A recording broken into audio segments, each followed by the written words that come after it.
જિલ્લા શિક્ષણાધિકારી દ્વારા 68 વાલીઓ સામે ફોજદારી ગુનો દાખલ કરવાનો મામલો। ડીઓ ભગીરથસિંહ પરમારનું નિવેદન। આ વાલીઓએ આવક કરતાં ઓછી આવકનું પ્રમાણપત્ર ખોટી રીતે મેળવ્યું છે। કેટલાક વાલીઓની 74 લાખની હોમ લોન છે। કેટલાક વાલીઓ એટલે કે પતિ પત્ની બંનેની 4.5 લાખ રિટર્ન ભરી રહ્યા છે। અન્ય 32 વિદ્યાર્થીઓના વાલીઓને આજે બોલાવવામાં આવ્યા છે। વાલીઓને આજે સાંભળવામાં આવશે। જરૂર જણાશે તો એ વાલીઓ સામે પણ ફોજદારી દાખલ કરવા સૂચના અપાશે। હજી પણ ઘણી સ્કૂલો આ રીતે આગળ આવી રહી છે, જ્યાં ગેરકાયદે પ્રવેશ લેવામાં આવ્યા છે। કલ્પેશ રાણાની સાથે જોતા રહો ન્યૂઝ 9 ગુજરાતી, સુરત।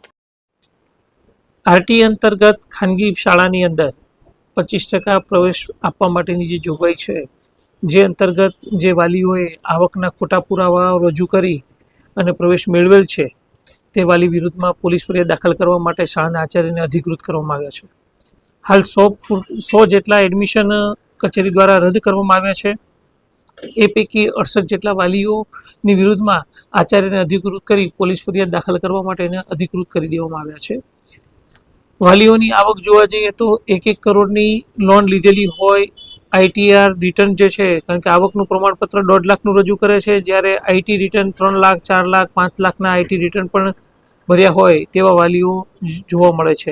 જેથી કરીને એવા વાલીઓની વિરુદ્ધમાં પોલીસ ફરિયાદ અથવા તો એના પ્રવેશ રદ કરવાની કાર્યવાહી કરવામાં આવી રહી છે। આ વાલીઓના પ્રવેશ વર્ષ 2024-25 પૂર્ણ થયે વિદ્યાર્થીઓના પ્રવેશ રદ થશે। આરટી અંતર્ગત વાલી ઈચ્છે તો એ જ શાળાની અંદર પ્રવેશ ચાલુ રાખી શકશે ફી દઈને, અથવા તો અન્ય શાળાની અંદર આ વાલીઓ પોતાના બાળકનું એલસી લઈ અને પ્રવેશ મેળવી શકશે।